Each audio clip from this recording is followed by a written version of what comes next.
welcome to part 2 of my mod ranking for Sonic Robo Blast 2. If you watched last episode then you'll know how this is working, but if you didn't, then we're given a summary of all the SRB2 mods I played with a score, and then given a final ranking at the end of the series. If you want to watch last episode, it'll be on the card on screen right now, as well as linked at the end of the video. Same rules apply as last time, we're covering 12 mods this time. Let's get into the video. Starting off part 2 is one of the first mods I covered on this series, the Egg Robo. Being based off the now iconic Badnik at Sky Sanctuary in Sonic & Knuckles, the Egg Robo has two very simple abilities, a laser blast and infinite flight. These two abilities combine to create an extremely powerful character, as he is very OP in every circumstance. Want to kill a tough boss with zero difficulty? Laser it. Want to not have to do any platforming? In a platforming game? Fly over it. Want to do both at the same time? Okay, we can accommodate that. In fact, the Egg Robo is so powerful that I chose him to beat the game on my modded save, and I think I did it in about 35 minutes with 0 deaths. While I'm sure people will complain that he's in fact too powerful, there's a certain sense of dumb fun to flying around with almost 0 danger. His sprites are good, his abilities, while OP as hell, are extremely fun to mess around with, and we can all do with more Egg Robo in our lives. A more than deserved 8 out of 10. Egg Pack was kinda doomed to be knocked off the top spot as soon as I realised how close these two mods would be in the ranking order. Now, when I first played with the Espio mod on 2.2.8, I remember thinking it was just really mediocre. I'm used to the automatic updates you find on consoles, so I didn't even realise a new version of SRB2 was out that allowed modded characters to wall climb that didn't seem to work on the old version. So, for about a week, I was stuck with a character who was unable to do most of the things the mod advertised, which I found to be just a bit frustrating. But ever since I've updated to 2.2.9 and Espio now works as fully intended, I can give a spoiler alert here, so click off if you don't want that, and tell you that Espio is my favourite mod I've ever played on SRB2 and will be staying right on the top spot for the rest of this ranking. Compared to so many other mods that feel the need to cram in as many functions as possible to custom buttons, Espio follows the vanilla philosophy of only needing 2 buttons, which gives him a simplicity that most mods just completely lack. His 2 abilities combine to create a sense of flow and style that is unrivaled by any other mod, or most of the vanilla roster either, and his perfect sprites and animations combine to create a character that oozes style. And all of this is just how he works in the base game. I haven't even mentioned how many other mods and custom game types that Espio is compatible with, such as SRB2 Persona and Cowboy BW's Battle mod. Soap Surfing and all the other people who worked on the mod have absolutely knocked it out of the park, and this mod easily rockets to a perfect 10 out of 10. Yet another incredible character. Flame the Dragon is another mod that requires just a little practice to really click. The best part of Flame's moveset is just how well her abilities flow into each other.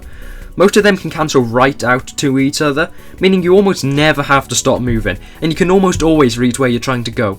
Compared to a lot of other mods whose abilities are usually built to help you avoid platforming sections altogether, and become significantly less useful when platform does become required, Flame treads the line a little bit between the two extremes. While abilities certainly can be utilised to avoid these areas, they can also just as easily be used to make the minor adjustments you need to help with a misplaced jump. As has become standard for these mods by this point, the sprites and animations are consistently high quality, and her versatility grants her a very respectable 8 out of 10. Functionally very similar to the aforementioned Egg Robo, Flicky's main appeal is again long flight time. The problems begin when you realise that unlike the Egg Robo, Flicky doesn't have infinite stamina and will eventually fall back down to the ground. This is problematic because it stops her there from being anything particularly unique about Flicky, without the simplistic fun of being able to snap a level in half by simply flying over most of it. She very quickly feels like another Tails, who, as you probably remember, is a vanilla character. So why would you ever play as Flicky? Why ever download her? While I will admit that her ability is quite mundane, the interesting part about the character is the fact they have made her smaller than almost every other character I played as. Flicky is tiny, and I always find it interesting to see levels from a different point of view than to what you're used to. Although her ability is rather lacking, and her sprites are simply passable, the interesting routing her size offers is enough for Flicky to snag a 7 out of 10. Now, if you watched last episode, you're better off. You'll already have seen Frank. Remember the guy in the yellow t-shirt doing the spooky dance? Well, he's a fully fledged character, and I honestly quite like him. Frank has two very simple abilities, a float and a stomp with a nice adventure pose, and despite the lack of complexity, the two can be combined to gain some ridiculous height. This leads to a lot of interesting pass-through levels that you may not realise can be done with how outwardly simple the moveset is. I feel though that there can be room for improvement. For one, with the exception of his many dances, Frank's animations are very blocky and unnatural, and I feel like they could be made to flow into one another much better than they currently do. Secondly, why was his advertising so obsessed with his dances? In the SRB2 Direct I first saw him in, there were maybe a few seconds of actual gameplay, with the rest being taken up with montages of his dancing ability. It almost feels like the developer wasn't sure if the character would stand out outside of his dancing, and so didn't want so much gameplay. Despite these flaws, I still feel Frank is simple enough to be a good mod to recommend to someone who is just starting to get into the modding scene, and I'd rank him an honourable 8 out of 10. Immediately, I felt that this was a better character than Frank, the other moveset Favman33, had put into this duo mod. He has a slightly more complex moveset, with a triple jump that gets smaller over time, the ability to immediately enter a rolling state, even in air, and the inability to drown. See, the latter two abilities are two that I'm always confused that so little mods utilise. Why does every modder, especially for robotic characters, feel the need to keep a drowning feature? Is the reduced movement not already enough of a change in pace? The abilities combine to create a character who's decidedly not as OP as so many other mods in the vanilla game, and the cute design really has a lot of charm. With these factors combined, I will be giving Dummy yet another 8 out of 10. As a relative newcomer to SRB2, I only started during 2.2.8, it always blows me away just how far Sonic Robo Blast 2 has come during its 26 years of development time.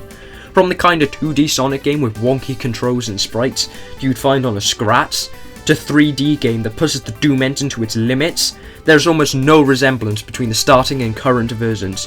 So what if you combined the past and present together? Well, you end up with this character.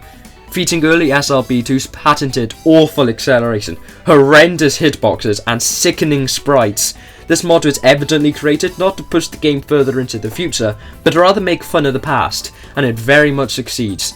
A rare mod that decides to make the game harder rather than easier, so much of the early versions' quirks are lovingly recreated, to random damage when killing enemies to the inability to pick up lost rings. If I want a mod that doesn't take itself too seriously while still being unique, I would recommend this, and I'll also give it a 7 out of 10. The only zone we'll be covering in this video, I believe it's also the worst that we'll be covering throughout this whole ranking. Short, blocky, and wholly uninteresting. There really isn't much to say about this mod, featuring two zones that can be both completed in under a minute. The only unique feature this mod can call its own is a green variant of the Crawler, that basic enemy that appears in Greenflower Mountain. But it does so little that you may not even notice it. It's frankly boring, and barely scrapes by with a 4 out of 10. I remember first downloading this mod, and really enjoying the time I had with it. Feeling like this was going to be a very popular mod, I checked the reviews and was shocked to realise people really disliked it. Apparently, the development team had promised a whole lot more than they delivered, and people felt like they had spent months waiting for a mod that didn't live up to their expectations. Therefore, I feel that this mod's quality will almost entirely depend on how much you expect from it. Personally, having never even heard of the outrage, I genuinely really like the mod. Featuring almost all of Sonic Lost World's abilities, he can homing attack, bounce, double jump, and apparently wall run. I played this mod when I hadn't updated to 2.2.9, so I can't commentate on how well the wall run actually works. This moveset, combined with an infinite spin dash, flows together pretty well. And the fact that the animal counter on the side essentially functions as a mixture between a combo counter and an enemy tally is a nice touch. There could be some improvements. The sprites don't really look like modern Sonic in the HUD. The animal counter and the rings and the time is very large, but I'm going to be ranking this mod a very good 8 out of 10. One of the very few characters I've covered that uses a completely different art style to the vanilla SRB2 experience, and I think he looks pretty damn good.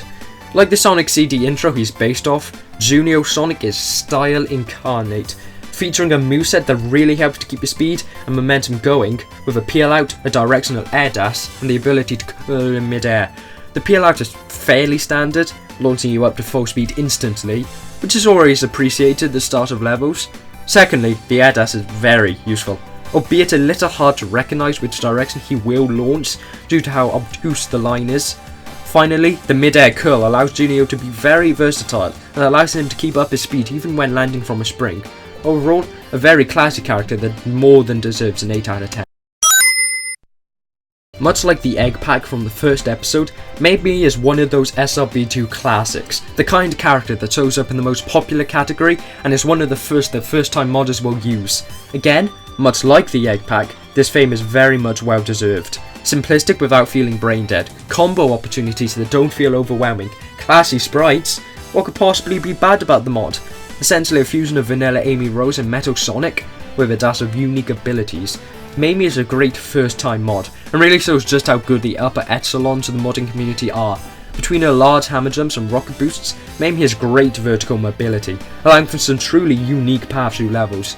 Combine that with boost mode for horizontal speed, and you have a character seemingly custom built to be an introduction to the speedrunning. Perfect in every way, Mamie is the second character in today's video to reach a 10 out of 10. While ending with Mamie, a character with a 10 out of 10 score, would certainly bring those cinematic parallels to last episode, which ended with a 10 out of 10 score by the egg pack. We don't deserve nice things, and therefore we have to end with Metal Knuckles. Coming from the Sonic R characters pack with Tails Doll, a character we'll discuss in a future episode, Metal Knuckles definitely feels like the lesser of the two characters. Essentially Knuckles if you were to strap rocket thrusters on him. Metal Knuckles is an extremely stop and start gameplay style, which just really isn't fun, with a mid-air rocket boost firing him uncontrollably into a single direction, and a rocket propelled climb doing much the same vertically. I think this was the character where I realised how many creators would unnecessarily add a booster mode to characters that can't effectively use it. Compared to a character like Mamie, whose abilities flow together well enough that using boost mode won't hold your momentum, it feels darn near impossible for Metal Knuckles to use his abilities without losing that exhilarating rush of speed. He simply needs to stop and start his abilities too often to be fun in a speedy platform like SRB2, and for that, I'll be giving him a 4 out of 10.